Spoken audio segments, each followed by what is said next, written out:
There's currently two methods of allocating credits for your website. It's between a client quota and a shared quota. I'm going to go over the shared quota first. It's really for those trusted or personal websites that are linked with the shared quota will pull directly from your pool. So there's essentially no limit to it other than your total account pool. And they can pull from whether it's your one-time credits, if it's a credit pack, they can pull from your monthly membership once your starter credits or credit packs are run out.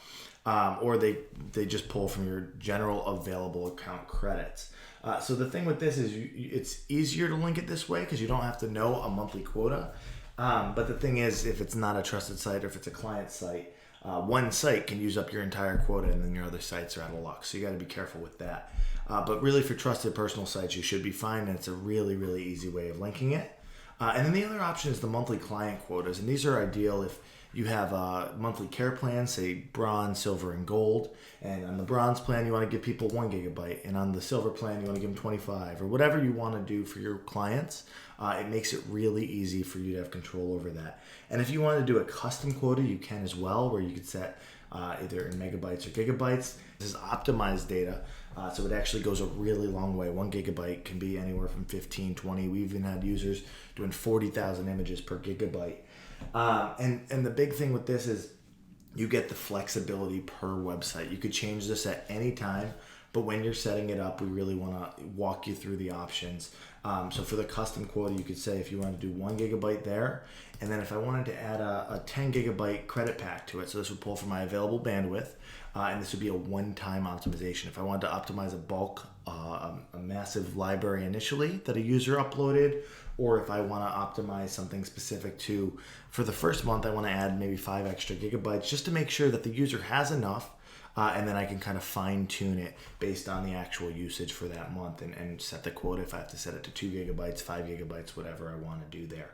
So the custom quota is a really good way of doing it. The one-time bandwidth pulls from the available credits, where the recurring bandwidth actually pulls from your account's recurring credits. So these up here are all recurring credits. So if I was to set 5 gigabytes, it would allocate those 5 gigabytes every month to that specific user so that that user has the rights to that 5 gigabytes or 1 gigabyte, whatever it may be. So say you have a 50 gigabyte quota in your website.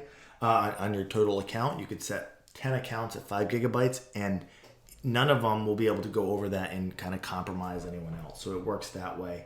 Otherwise, you could link an unlimited number of websites with either custom quotas or shared quotas.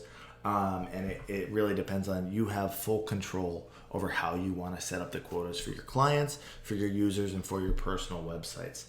In our case, for our clients, we'll throw them either a 1 or a 5 gigabyte if it's a small to medium website. Obviously, there's massive websites out there that might use 25, 50 if you get into the millions of views, 100 gigabytes. Because keep in mind, this is processed, optimized data.